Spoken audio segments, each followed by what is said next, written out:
del INEGI. Es muy importante, porque esto demuestra que hay como dos mundos, el de la llamada sociedad política y el del pueblo, el de la mayoría de los mexicanos. Entonces, para la élite política, los grupos de intereses creados no debe el ejército, la marina, participar en labores de seguridad pública. Cuando el pueblo, de manera mayoritaria, le tiene confianza a la Secretaría de Defensa, la Marina y a la Guardia Nacional. Entonces, ¿qué hizo ayer la Corte? Pues actuar a partir de los intereses de la cúpula, no recogiendo el sentimiento del pueblo, la voz del pueblo.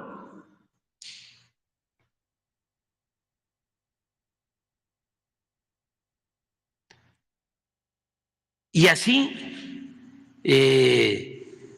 era antes,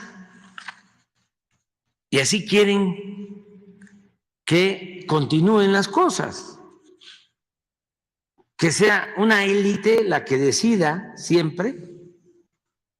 Por eso hablo de que en sentido estricto no había una democracia en México, sino imperaba una oligarquía disfrazada de democracia,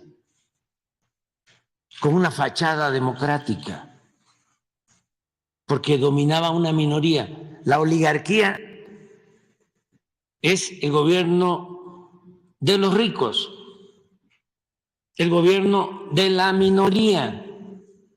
La democracia es el gobierno del pueblo. Ese es el fondo.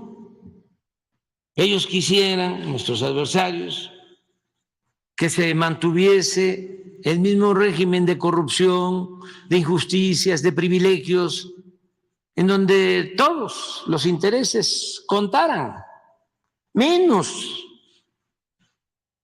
el interés del pueblo. Esa es nuestra diferencia profunda. Entonces, por eso doy a conocer al pueblo de México mi postura sobre la resolución de la Suprema Corte de no permitir que la Guardia Nacional dependa de la Secretaría de la Defensa Nacional. 1. 8 ministros de la Suprema Corte, con excepción de 3, actuaron de manera facciosa el día de ayer y no con criterio jurídico, sino político, defendiendo las antiguas prácticas del régimen autoritario y corrupto, caracterizadas por la injusticia, el contubernio y la subordinación de las autoridades a la delincuencia organizada y a la delincuencia de cuello blanco. Es decir, para entendernos mejor, Los ministros de la Corte, con excepción de 3, actúan al estilo del gobierno de Felipe Calderón y de su secretario de Seguridad, Genaro García Luna.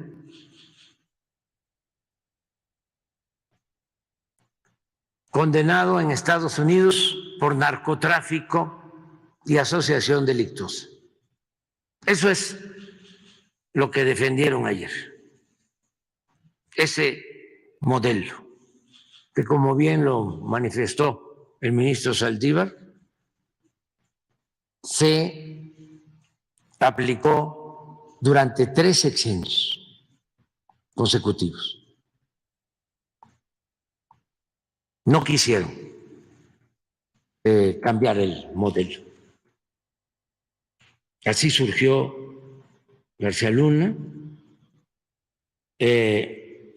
así se desempeñó como secretario de Seguridad Pública, así manejaron a la Policía Federal,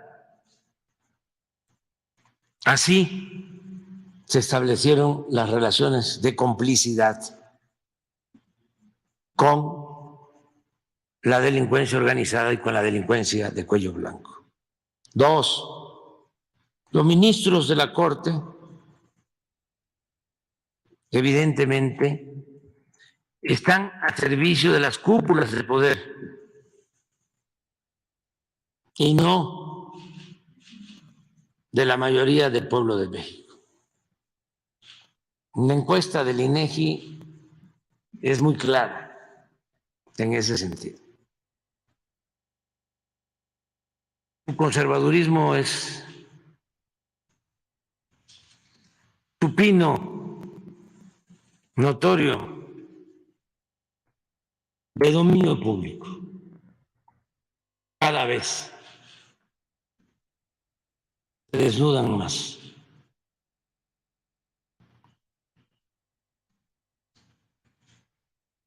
Se despojan de sus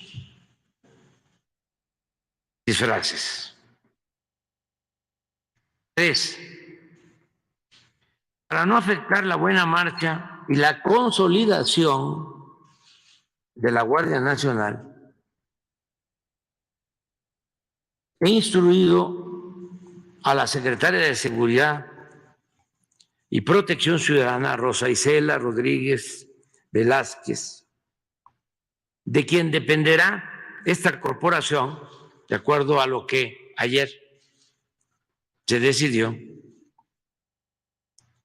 la ha instruido para que mantenga al general retirado David Córdoba Campos como comandante de la Guardia Nacional.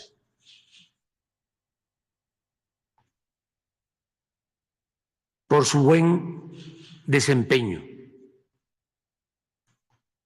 E inicie un recorrido, la secretaria Rosa Isela, por todas las instalaciones y cuarteles de esta corporación en el país para informar a los 130,000 elementos que la integran de que mantendrán sus salarios, prestaciones y ascensos, al igual que los integrantes de las Fuerzas Armadas, porque la seguridad pública es y seguirá siendo una prioridad de nuestro gobierno para garantizar la paz y la tranquilidad de nuestro pueblo, algo que hemos venido logrando, como lo demuestra esta encuesta y como lo demuestran los datos sobre incidencia delictiva. 4, asimismo, la Guardia Nacional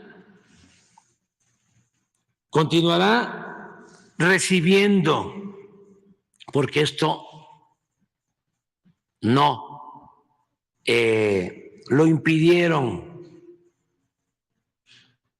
en la Corte ayer. La Guardia Nacional continuará recibiendo la orientación, la formación profesional y el respaldo por parte de la Secretaría de la Defensa Nacional. En la Constitución se establece de que tanto la Secretaría de la Defensa como la Secretaría de Marina pueden ayudar en tareas de seguridad pública. Y necesitamos unir voluntades, esfuerzos, recursos para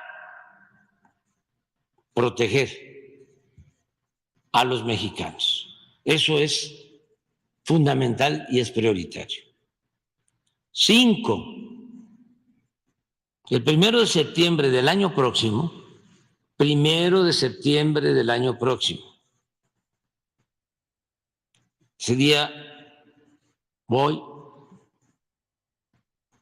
a informar al pueblo de México. Va a ser mi último informe antes de terminar mi mandato. Para entonces ya van a estar en funciones los nuevos legisladores, porque la elección va a ser en junio del año próximo. Y aquí estoy hablando del 1 de septiembre. Es decir, va a entrar la nueva legislatura, que espero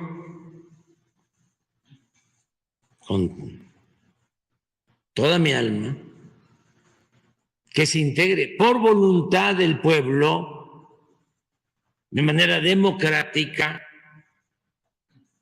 con una mayoría calificada de diputados y senadores vinculados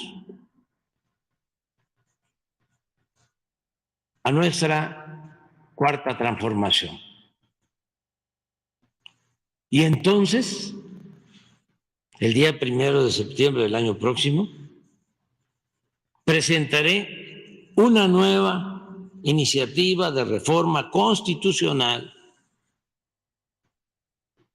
para insistir en que la Guardia Nacional dependa de la Secretaría de la Defensa, esperando se apruebe dicha reforma antes del último día de mi gestión, que va a ser a finales de septiembre. Van a tener un mes. Y voy a pedir que se dé prioridad.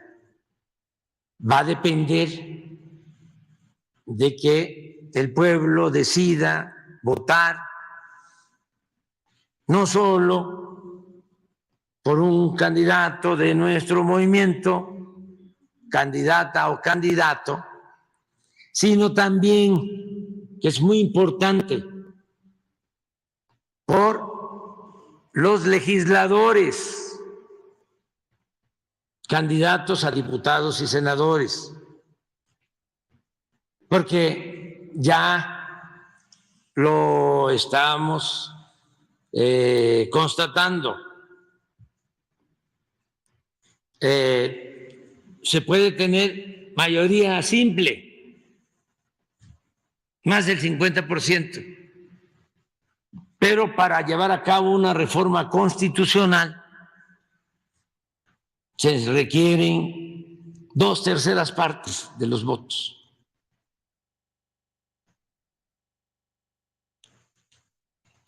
Es decir, se requiere una mayoría calificada En el caso de los diputados, no son 251 votos.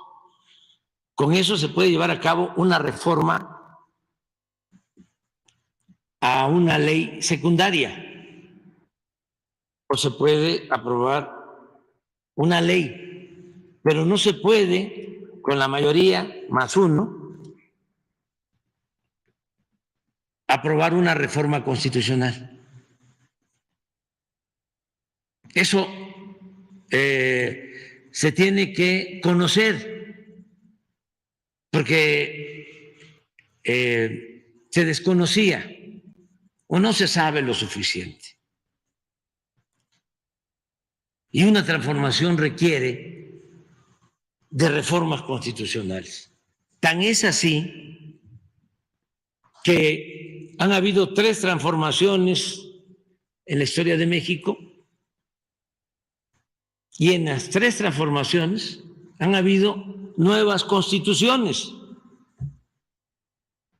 Se llevó a cabo la primera transformación, que fue el movimiento de independencia, y se aprobó la primera constitución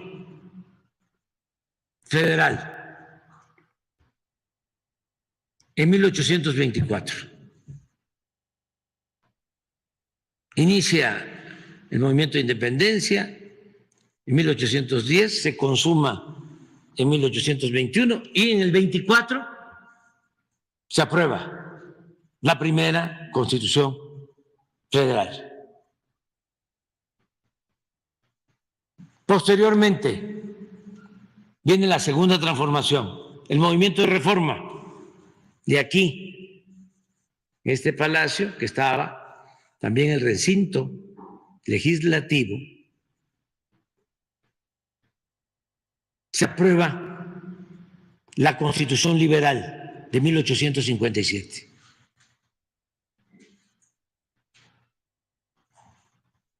La tercera transformación, que inicia con la Revolución de 1910, se aprueba en 1917 la Constitución que da respuesta a las demandas del pueblo que participó en la Revolución, las demandas de justicia, las demandas de democracia.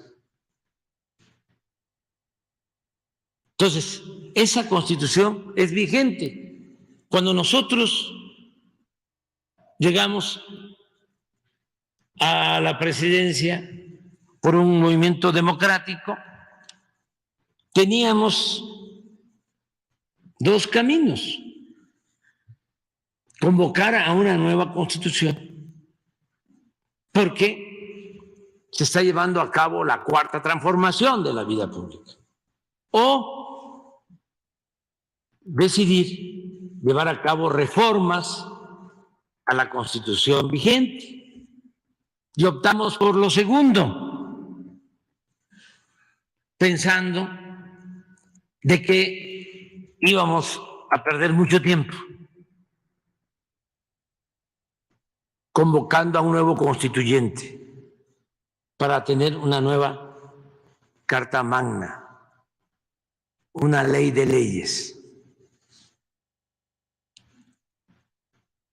Avanzamos en reformas a la Constitución actual muy importantes que nunca se habían hecho. Por ejemplo, no estaba considerado como delito grave la corrupción y ahora sí. No estaba establecido el derecho del pueblo a poner y quitar a sus representantes. Y ahora hay revocación del mandato. Ya se estableció en la Constitución. Cada 3 años se le va a preguntar al pueblo: ¿quieres que continúe el presidente o que renuncie, porque el pueblo pone y el pueblo quita. Y esa es la democracia participativa. Eso ya está, se logró. En el terreno económico se logró algo extraordinario. Se reformó el artículo 28 de la Constitución para prohibir la condonación de impuestos. Porque durante todo el periodo neoliberal no pagaron impuestos los potentados. Se les condonaban los impuestos a los bancos, a las grandes corporaciones empresariales. Pagábamos impuestos todos, menos los de la oligarquía, porque ellos eran los que detentaban el poder en los hechos. Entonces, ya no hay condonación de impuestos. Esto nos ha permitido tener buenos ingresos y, como aquí se presentó en una de las láminas del secretario de Hacienda, no hemos tenido necesidad de endeudar al país, ni de aumentar impuestos, ni de aumentar el precio de las gasolinas, del diésel, del gas, de la luz. Nada de eso. Porque ahora pagan los que antes no lo hacían,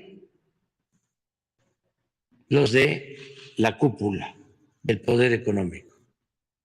Esa reforma fue muy importante, acompañada desde luego con la convicción de no permitir la corrupción y no hacer un gobierno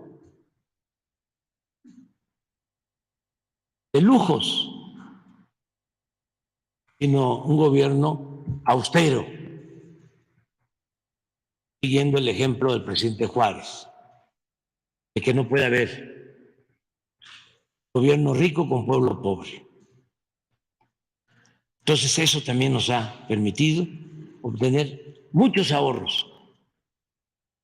El que no haya corrupción y el que no haya lujos en el gobierno, derroche, gastos superfluos. Entonces, yo espero que se tenga mayoría calificada, 2/3 partes del nuevo Congreso, para que antes de que se retire pueda yo dejar esta reforma constitucional que es importantísima, porque es un blindaje para que no vaya a suceder lo que se padeció, de que la seguridad pública estaba en manos de la delincuencia. Hablaba yo de las reformas. No quiero dejar pasar una que es muy importante, que me llena de orgullo.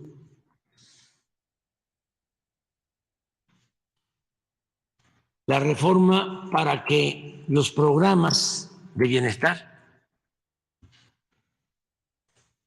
estén ya considerados como derechos constitucionales.